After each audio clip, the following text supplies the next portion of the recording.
Over the past several decades, we have seen the decline of Christian and religious influence across Western society. In its place, rationalism and empiricism have become the new standard ways of thinking, with the rise of the scientific world being the ultimate culmination of this phenomenon. It's commonly assumed that with science and reason, we no longer have to rely on the superstition of religion, that we can transcend to a new enlightened age where only truth prevails. However, rationalism, like all other faculties the human mind possesses, is but a tool designed to be used for solving specific problems. An overt reliance on reason alone can arguably lead to outcomes that aren't always desirable. On the other hand, religion is much more than just an antiquated myth about how the world was created. It seems to structurally reflect the human need for faith that can fill the gaps left by the limitations of reason and knowledge. The following is a discussion about the potential limitations of rationalism and why religion is still relevant in the age of reason.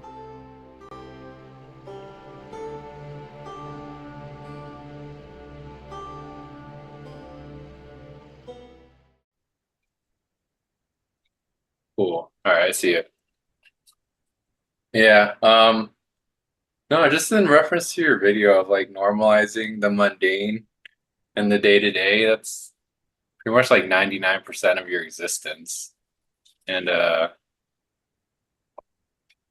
don't know. I know for me sometimes life can feel kind of absurd, or I realize like, okay, what am I doing this all for? Or I don't know if it's just me trying to rationalize just just even the littlest things. Just going about my day, not really questioning why I do what I do. You ever get those thoughts? Yeah, Hmm. yeah. I mean, most of what we do involves heavy rationalization. Sometimes it's right, sometimes it's not. It's kind of goes into like this whole idea that we need to be more rational, but the reality is like rationality is not a substitute for faith or morality or anything. Because you could rationalize all sorts of things. As long as you have like a goal and you Hmm. can like draw a path that leads to that goal with like the fewest hindrances, and that's basically rationality. Right. And I try to be very mindful of because I know you can kind of, like you said, rationalize anything. And just before this, I would just kind of brainstorm with ChatGPT and ask him a bunch of existential questions like, like what did modernity replace religion with, like in terms of, values. And I'd ask a bunch of prompts about what, I'd ask the opposite, pretty much asking what is modernity lacking that religion can provide. And it's the typical obvious answers you've heard before with like, lack of communal structure, lack of sense of purpose or place in the world. And although I'm not that religious, I can see the perks of, if you attend church or you're in that niche community, there's a sense of belonging, even if you might not believe everything, versus just purely using secularism and just rationalize everything and, really heavily relying on science without that, I don't know, like moral context. So, yeah. Yeah, because Those I'm are like, things like I grapple with a lot. yeah, because I think one of the key uses of religion that I think people often miss out on, because people often focus on like the whole idea of God as being like the creator of the world, and then like, and if they don't believe in that specific entity, then they'll just say, "Oh, I'm an atheist. I don't need religion. I could just Right. be a rationalist." But the thing is, like, there's more to religion than just asking you where babies come from or where does planet Earth come from. Religion, I think, to me, like, it revolves around like a ritual that people mutually agree to follow in a Hmm. community so that they can all agree that what is the highest What is the pinnacle of your hierarchy of values? What's the most important thing in all of your existence? What should you focus all your attention to? What should you maybe making sacrifices for? And what religion does is it gets everyone to agree on what that is so that they know what their priorities in life are. They know what the priorities in society are. They know what they should value and what they shouldn't value, and what they should do in order to demonstrate that they value those things. Or I guess I'm like a kind of at least a framework of what to base their life around because I feel like with nihilism, I think coming up with your own values it can be kind of tricky just because everyone could I don't know, it varies, you know. Some people just don't care about others and that Yeah. wouldn't be it an ideal way to live, but I feel like that's a slippery slope. Yeah, Yeah. but the same, I mean, I get it. Like, I don't know. Just at least for me, just coming up with an ideal self, what person I'd be proud to be. I kind of just like base my values around that, if that makes sense. Whether it's an imaginary figure, like my ideal self, or people I admire, and I try to just, I don't know. Yeah, because I think the trickiest thing about rationality is like it's so dependent on what perspective you're coming from. Like it's so subjective. You know, Yeah, it's like what whether or not something is rational depends on what your goal is, what your objective is. What if everyone's goals are different for everyone else? right. You know, for example, it's like if you look at the Nazis, for example, if you look at the Holocaust, most people say, "Oh, well, that's crazy." It's like, why would anyone do that? That's irrational. But if you're a Nazi who genuinely believes that Jews are like the most dangerous thing in all of your societies, and they need to be eradicated at all costs, Mhm. then the Holocaust becomes justifiable. It becomes rational from their point of view. Yeah, and they feel like they're doing right, so I feel like everyone's susceptible to that Yes. that Same mindset. and Yeah. like and interesting, this is something like the Marxists talk about too, how like they believe that there's no such thing as objective morality. They think it's all dependent on like where you are on the social economic ladder. Like Okay. if you're a rich person, then you'll think stealing is bad because stealing means you as a rich person are going to be poorer, you're going to have less resources, and so you're going to have less political power. But if you're a poor person, then stealing is good because that means you can acquire resources that you normally don't have. And so Okay. and so like they think that morality is contingent on like what perspective you're coming from. And that kind of highlights to me the issue with rationality. It's like whether something is rational depends on like what perspective you're coming from. And what's useful about religion is that it gets everyone to agree on what's most important and what things we should be prioritizing, what things we should be rationalizing towards. So we aren't trying to rationalize in different directions. All right. I see. It Yeah. gives us like a societal goal that we can all agree upon. Otherwise, we're all just playing games against each other and competing like dogs eating the other dogs. Yeah. And then you're just stuck in the weeds. I feel like just and then that seems very inefficient. I remember taking like an intro to like law class in college and they were just talking about how like, you know, the craziest laws you think of, like, or like the most simple ones, like don't kill or steal. Like someone did that and society realized that's not a good thing. So we came up with those laws. It was like a much more, I guess, pragmatic explanation why policies exist. But no, I definitely agree with like, I see the value in like religion, like you said, where, you know, you're coming up with a set of values that everyone agrees on that matters. And I feel like that's lacking post like a religious society. And I don't know if that because that adds to a lot of people feeling lost and confused. For me, it's just I guess just day to day life and being feeling burnt out, not so much a sense of like where do I belong in society. I don't know if you ever have those thoughts or feelings. Does that affect you? Feelings of burnout? Not so much burnout, but like let's say the typical, I don't know, American youth of like depression or not feeling like they have a sense of where they belong in society or a sense of purpose. Um, for me, it's like it's hard for me to say for sure what my purpose is, other than like I hope that I'm, I hope that I have my hierarchy values clearly laid out. It's not as clear as I want it to be. Okay. Sometimes you kind of have to find out yourself because you think you might value one thing more than another thing, and you'll virtue signal about it. But when push comes to shove, it's like you can't live up to it. It's like you say you value something, and yet you keep procrastinating on that thing in favor of like things you supposedly value less. Does that make you a hypocrite? Maybe, you know? Maybe, or maybe you're just really finding out the truth, you know? Like Yeah, maybe, sometimes you don't know what you value. yeah, maybe And sometimes it comes to push, comes to shove, and then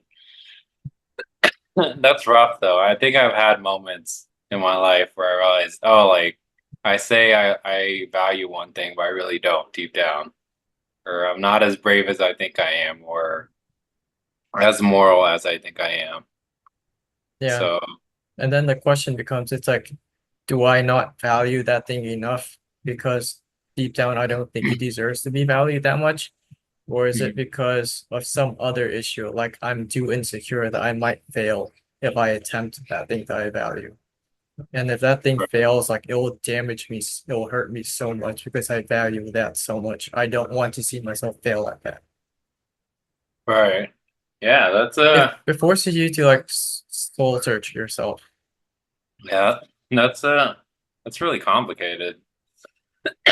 Oftentimes, I feel like the times I do run into that question, I feel like it's never an easy yes or no answer that I come up with.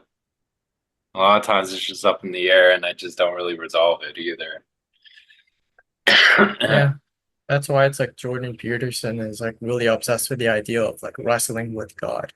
It's not something you can just say that, oh, well, I believe in God. There you go. Nothing else to say. It's not that simple. It's Yeah, a constant struggle. You're always going to go against your word. It's never good enough. You're always going to screw up somehow. There's always going to be some inconsistency in yeah. yourself. And there's so many factors too. Like if you're at your lowest point versus like you're at your peak, it's really easy to say, oh, like I value all these things or like I'm a moral person. But when everything's gone to shit, you got nothing going for you. It's I feel like that's when your faith really is tested. It doesn't have to be so much like religious, but I don't know if that makes sense or not. Yeah, because faith applies to like almost every endeavor you do.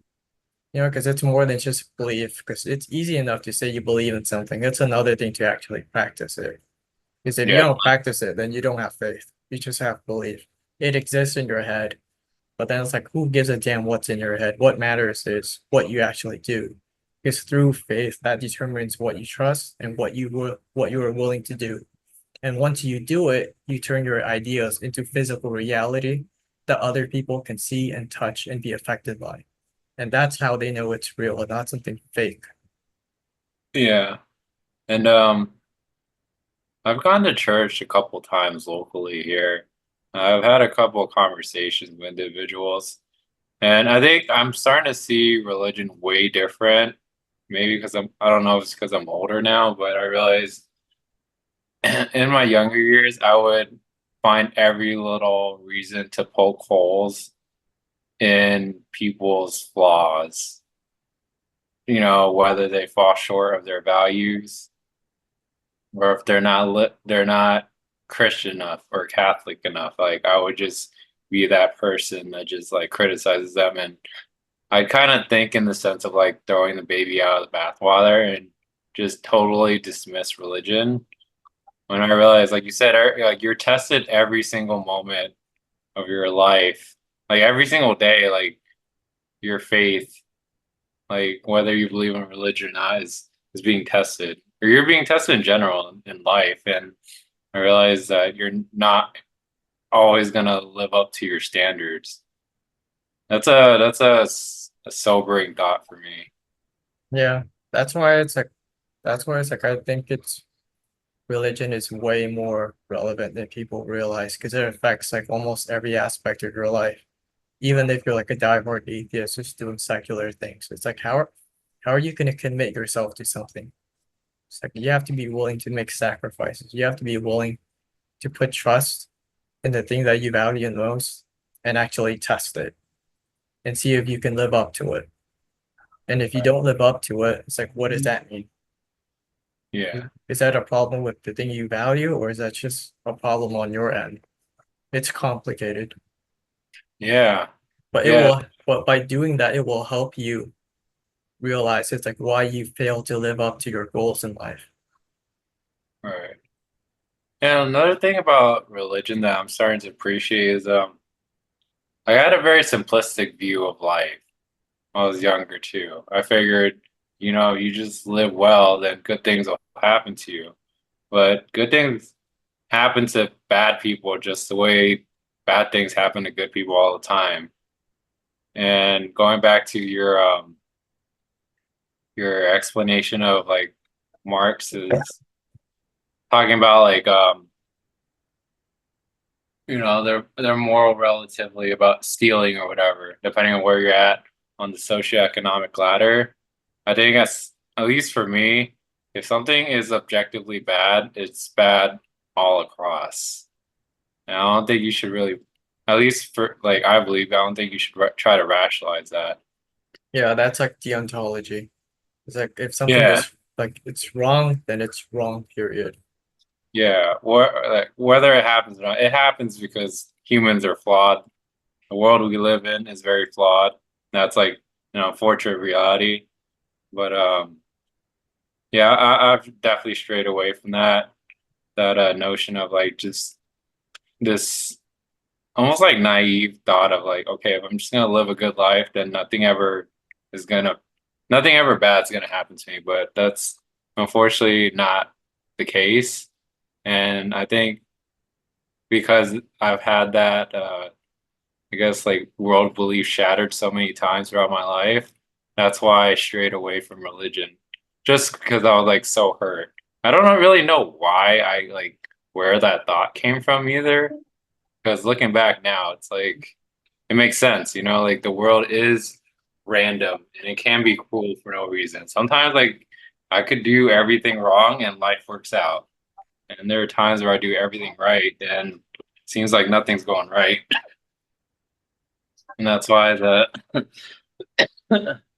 the idea of absurdism is kind of interesting to me, you know, because it's not so much like black pilled like Yeah. nihilism is, and I find that interesting, and I find it, at least in my eyes, more realistic and just eternal optimism. I know there's quite a few people like that, but I feel like that's a cope that I don't think I can ever swallow. Just always believing things will work out because the only thing is guaranteed that in life is taxes and death and entropy, and that's a fact. Yeah. What And do you that's think like about that? and that's a theme that's kind of discussed in the book of Job in the Old Testament, Hmm. where basically Job is like this guy who lives a perfectly holy life. He never did anything wrong. He has like a successful business. He has like a huge family that loves him. And then one day all of that is taken away from him. And then like he loses all his kids, he loses his business, his health just crashes. He has like this nasty disease on his skin. He becomes like a pariah and he's bemoaning his station in life. And it's like, how come I did so much that was so good and I'm being punished anyways?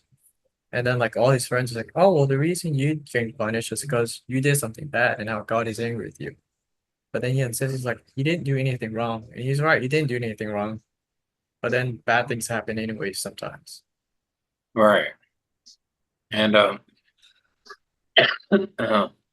I see that, and I guess I've seen that on both extremes where the more nihilistic people I know kind of use that excuse of the indifference of the universe and how cruel it can be sometimes as an excuse to be like, well, nothing matters, so I don't give a shit about anything.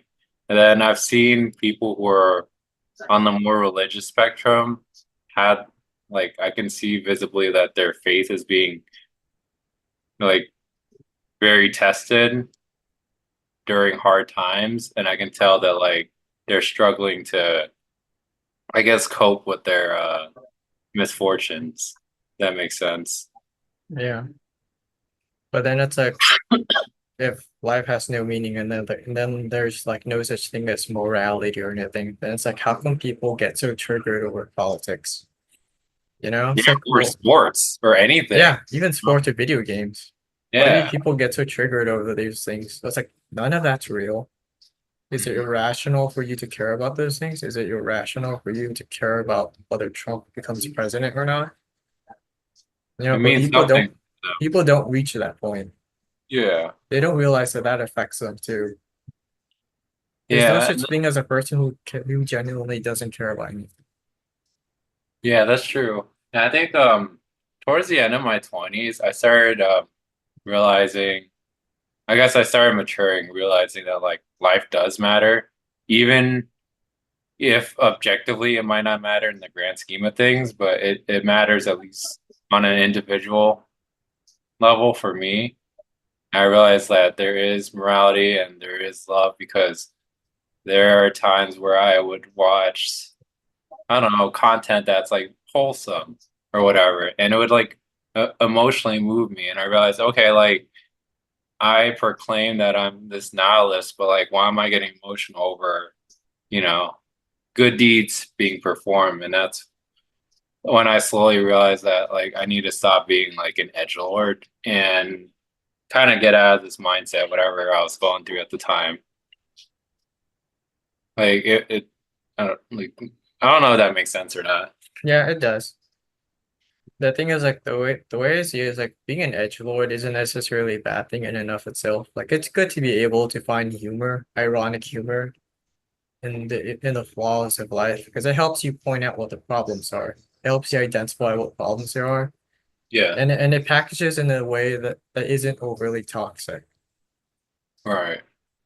But at the same time, it's like you have to be careful not to use it as like a solution for everything in life, where everything is just a joke. It's like if everything's just a joke, then is your life a joke? And if your life is a joke, then it's like, why bother improving your life? Why not just give up and everything? Why not just stand in front of a train and let it hit you? Yeah. And like I think that's those are like maybe internal questions that I might have like started asking myself because that's why I started leaning towards absurdism in the sense of like at least for me when it comes to religion, I really like a quote that like pretty much goes along the lines of like, like I rather live as if there is a God rather than, kind of like I'm butchering the quote, but like rather than try to take my chances and like live a hedonistic lifestyle and find out later that there is one. And on a personal level, I know that I don't want to add to the countless sufferings that happen in the world. So as nihilistic as I was, I realized I would always go out of my way to like leave people better than they are. So that's when like I guess like my thoughts on nihilism kind of like conflicted with my own values. I kind of strayed away from it. I don't know.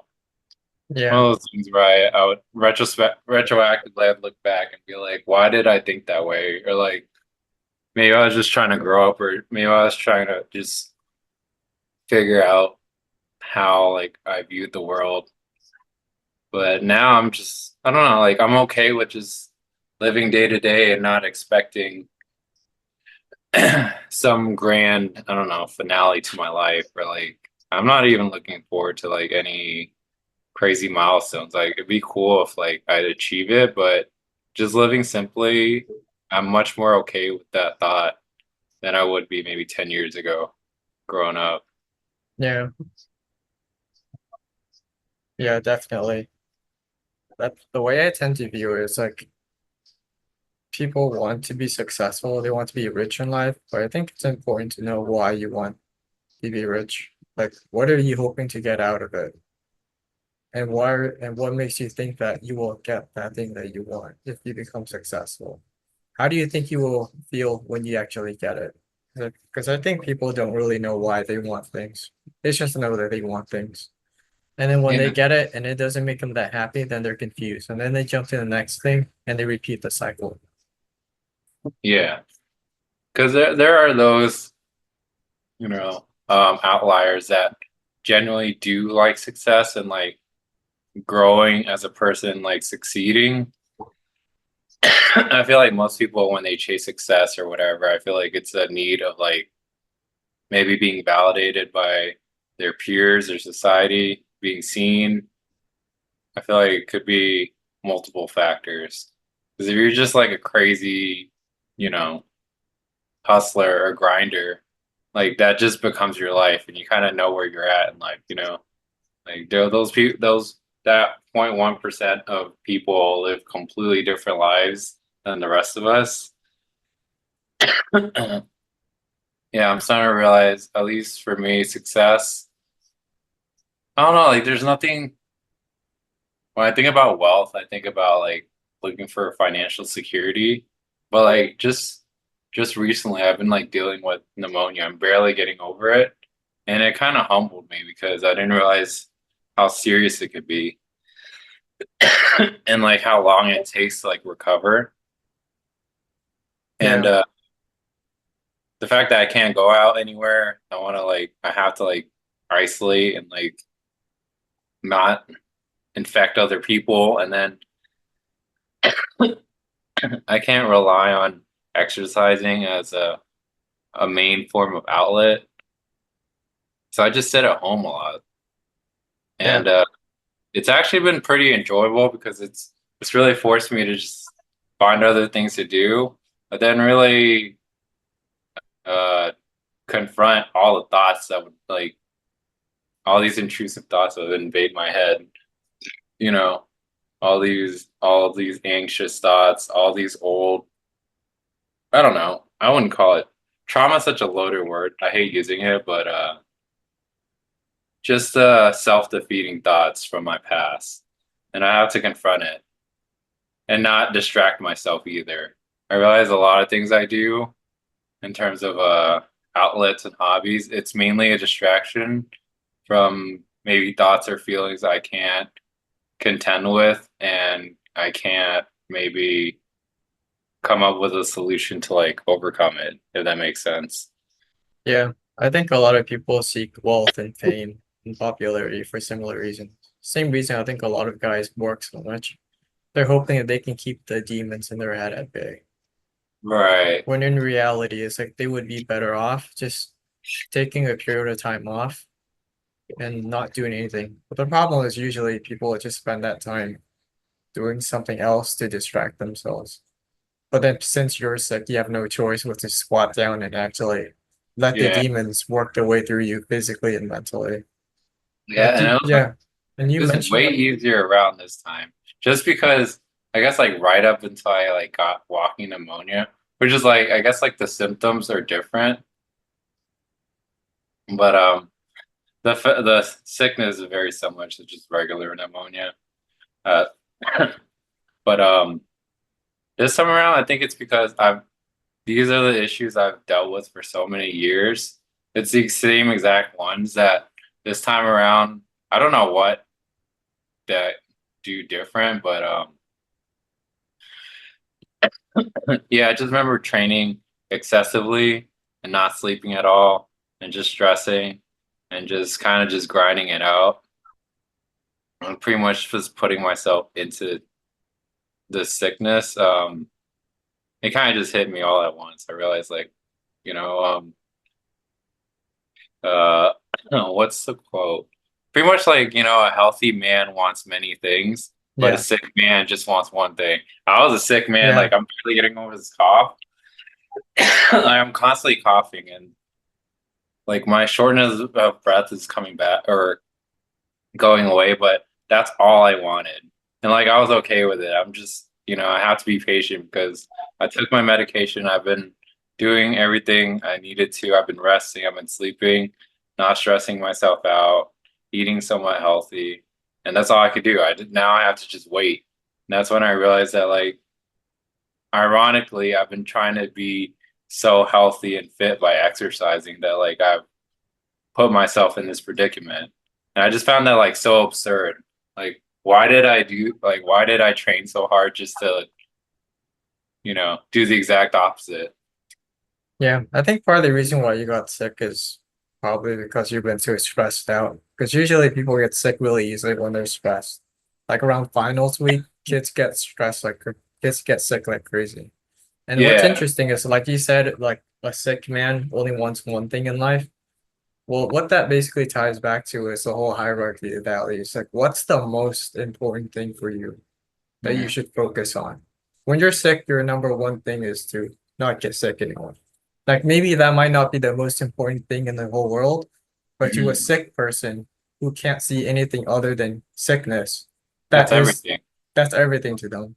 And so Yeah, they know what their number one priority is and they focus on it. And yeah, so ironically, that's like one of the clearest moments in your life.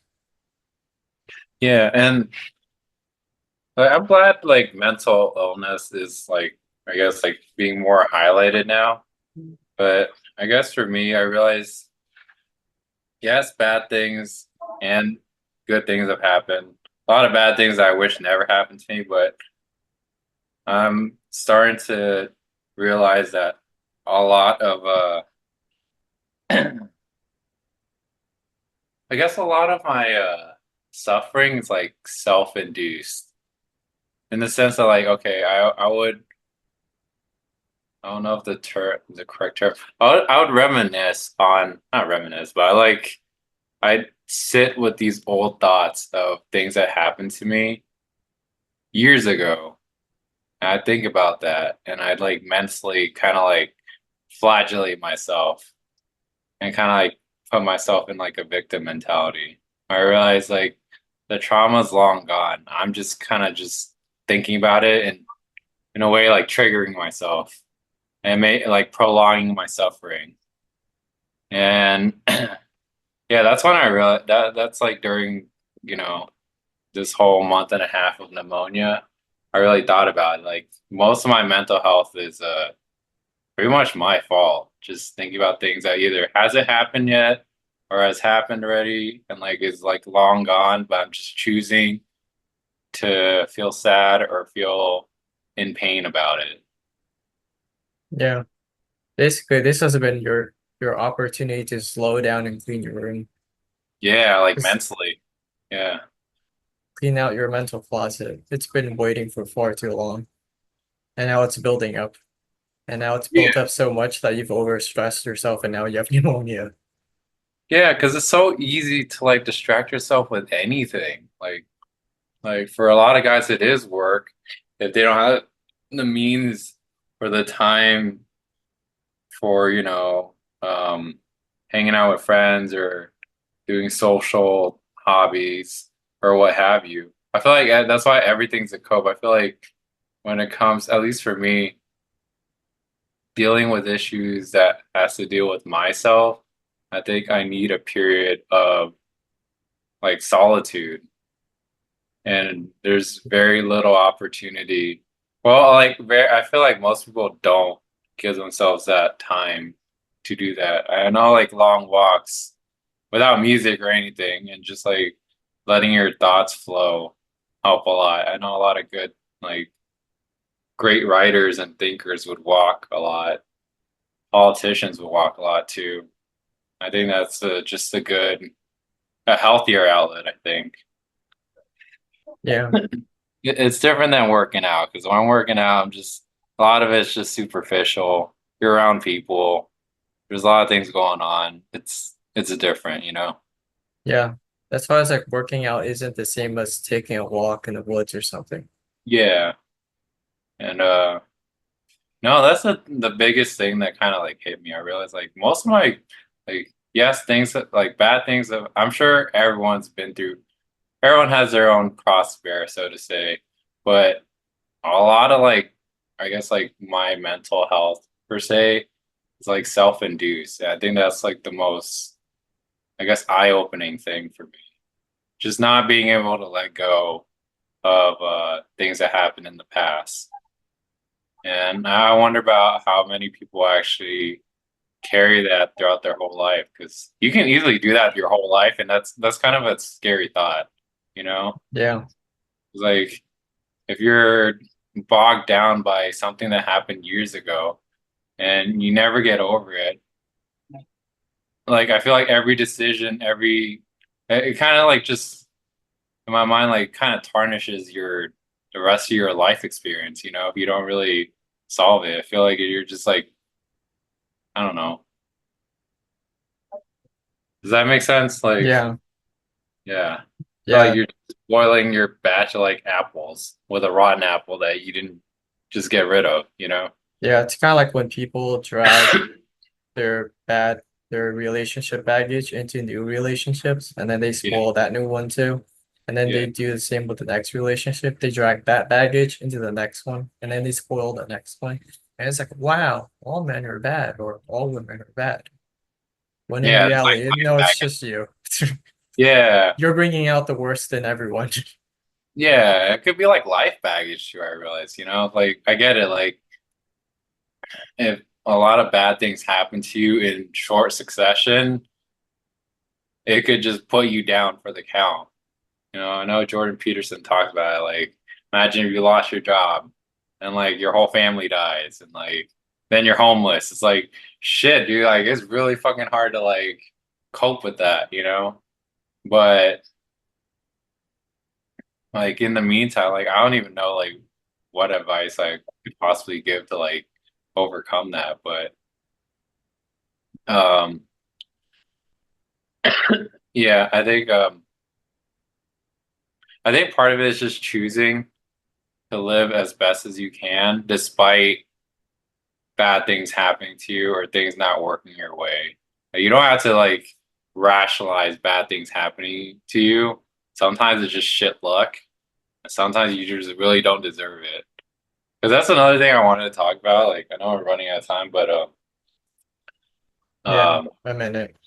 yeah, damn. But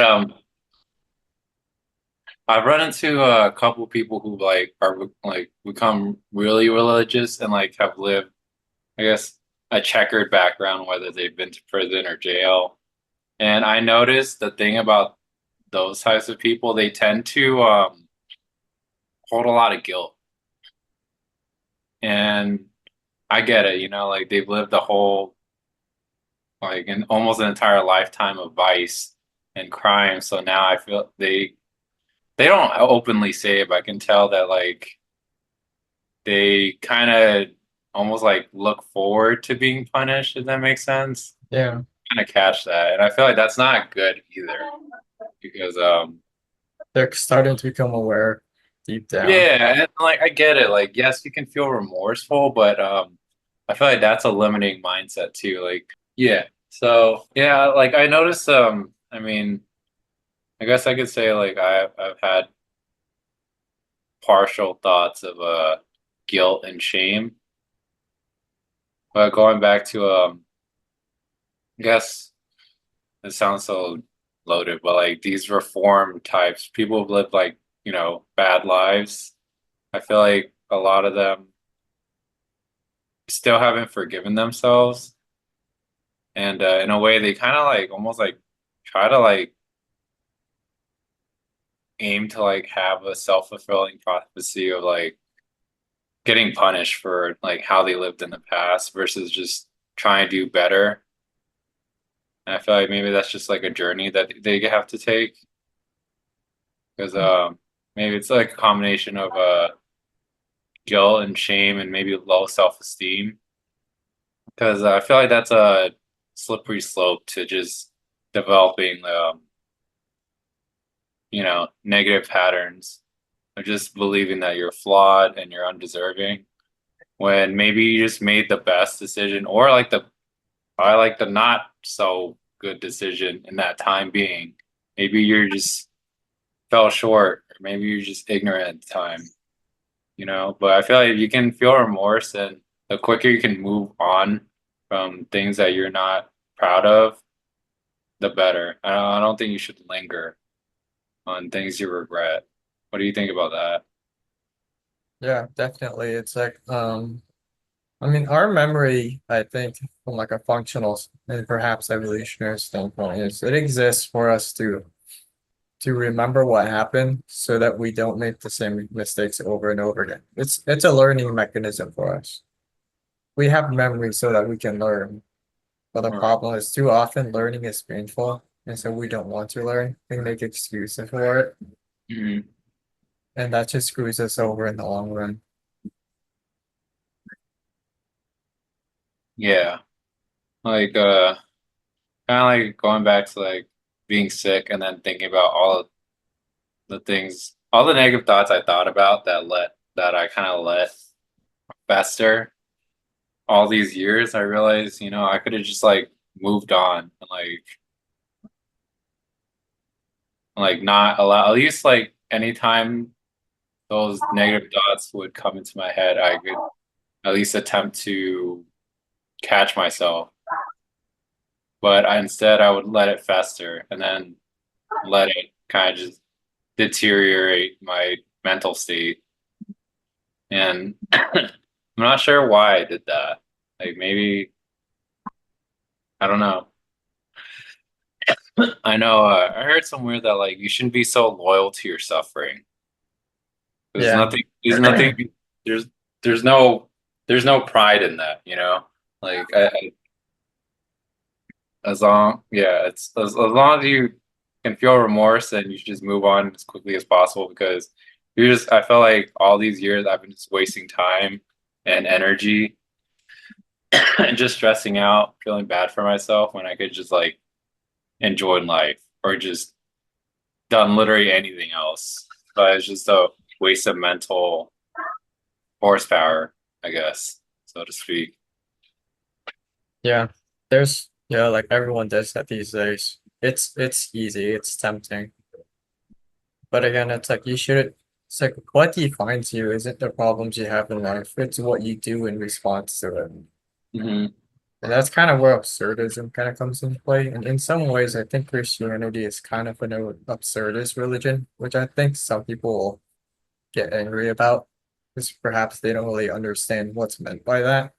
So in a Hmm. sense, it's like what distinguishes it from Judaism, I think, because in Judaism, it's like if you do good things, God rewards you.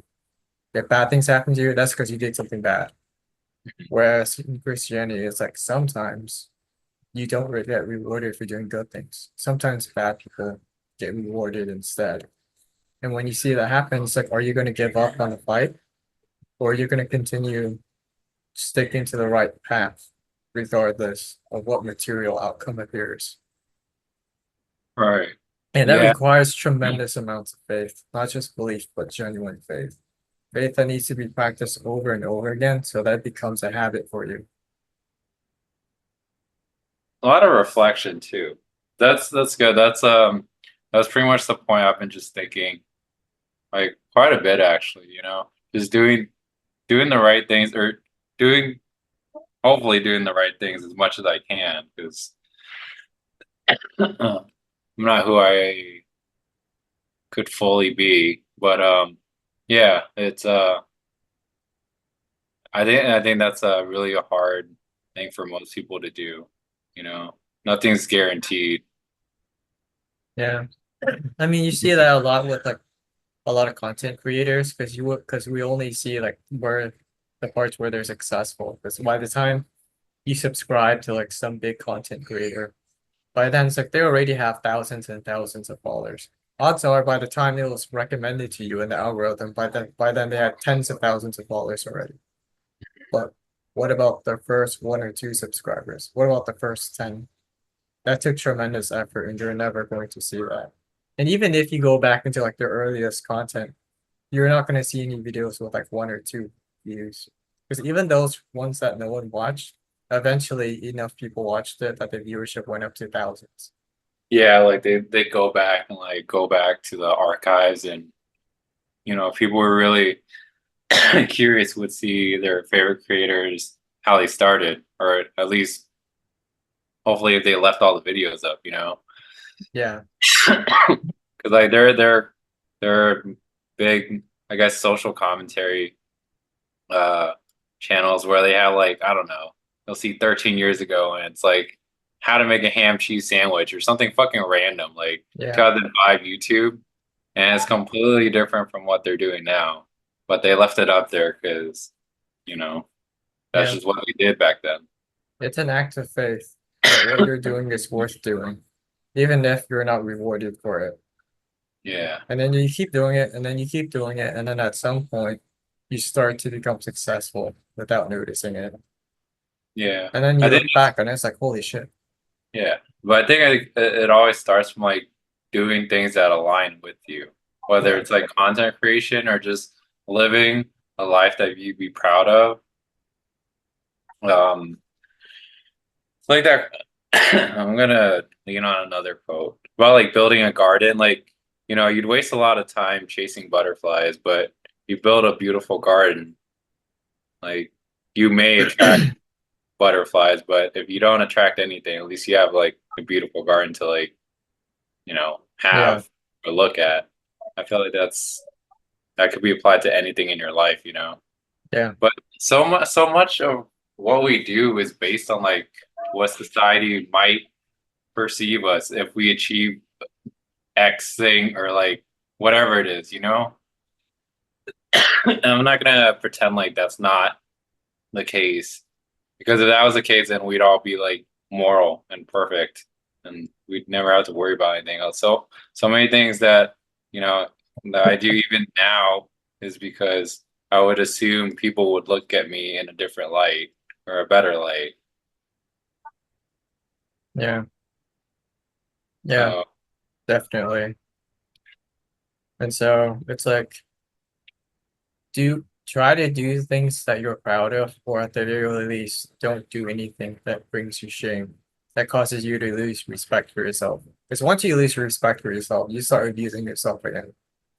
You start treating yourself like someone who's not worthy of being helped. yeah, yeah, I definitely don't want to cater to anyone, but like if it's, I guess it's a good metric. Don't do anything that you might be ashamed of, or like your future self would not like.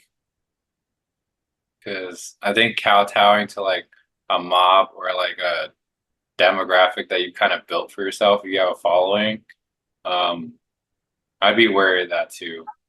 Because that's how content creators become like sucked into like the algorithm, or just chasing content that they perceive their audience would like, or a number of things. I guess it all ties back to like what your values are, and trying your best not to deviate from it, Yeah. whatever you do. Which is why, again, it's so important to have your hierarchy of values, Yeah. which is important for your personal development. But like, if you could somehow get lots and lots of people to also assess their own hierarchy of values, and if they can all agree on what the most important things are that they should prioritize, then you have a religion. Yeah. That's I just basically what a felt, religion is. yeah, I feel like conventional religion does a great job of that. And I don't know what secular people do.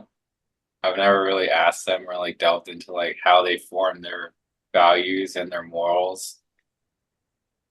But The problem I think of them isn't that they don't have it, it's that they don't know what it is. It's all over the place. It's undefined. yeah, because if it's undefined, then if it's You're not clearly defined, it's like with anything. If you're tracking a goal, or if you have goals, if you track everything, then you're way more likely to succeed, because what gets tracked pretty much like it's a way of like keeping yourself accountable. But you don't have clearly defined goals or values, then you're kind of susceptible to anything, and yeah, there's yeah, nothing to hold yourself accountable to. And I find the risk of like just relying on secularism and individualism without any, I don't know, like clearly defined morals. But I feel like especially people who forsake religion, I know I did when I was younger. Like I was kind of lost for a long time because depending on who I hung out with, certain circles, I would just slowly, attach myself to them. And then their lives slowly became my life. Then their values slowly became mine. And like if I just bounced around groups, then I constantly would change. At some point, I just like, I guess, got burnt out from that happening. And I kind of just needed to like disengage from everyone and just really figure out like what really matters to me. Because I felt like I was just bouncing around, attaching myself to different belief systems and values. And yeah, like um, like in your experience, how important is, I don't know, I guess I'm assuming religion matters to you more deeply. Um, Assuming that, I think the question of whether it's important or not isn't like even like an issue because it's inevitable. It's like the only difference is like, do you live up to what you value or do you not live up to what you value? That's it. And so it's like if it's inevitable, might as well do the best job you can. right, I see. Yeah, so we have like a minute and a half left. So like any closing thoughts? Not really, unless you want to say anything. Uh, well, basically, it all just goes back to the idea that again, it's inevitable. We all have a hierarchy of values. Hmm. Some of us might know about what it is, some of us might not know what it is. Okay. And as long as you know what it is and what's most important and what's less important, you know what you need to prioritize. And you know not to be distracted by things that are less important. And once you're able to like focus and have a clear vision of your life, things will slowly start to get better. Yeah. And I think this was your chance to do that. Yeah. And another thing too about figuring this out, I mean, like this all didn't happen in terms of like my values. I've like deep down I've known what mattered to me most for a long time. For me, it's just prioritizing, like you said, because like maybe the top five things that matter in my life, I could maybe do most of the time, but everything else is like it's hard for me to say no, if it makes sense. Yeah. To, I don't know, extra fucking curricular activities and friends and all that. All right. It was good talk. I'll see you. It Yeah. was awesome.